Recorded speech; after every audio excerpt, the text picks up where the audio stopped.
Hi, I'm Lorna. This is the Dolls Rescue Channel, and today I am excited to tell you that Erica from Little Ohana's Dolly World contacted me and asked me right after I got my Wellie wishers, would I like to do twinning?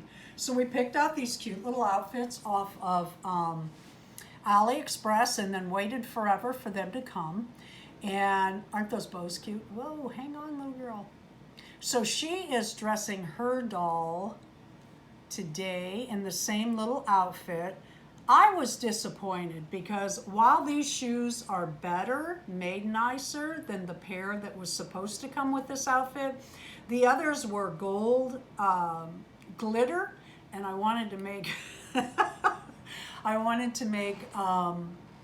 St. Patrick's Day's outfits for the Wellie wishers, but they're cute shoes. They're just not as cute, better made, I will say that. So this is my little twinning girl, and I'm going to leave a description below so that you can go by Erica's Little Ohana Dolly World and see her little Wellie wisher. She's using a different one than I am, and oh, is it pretty.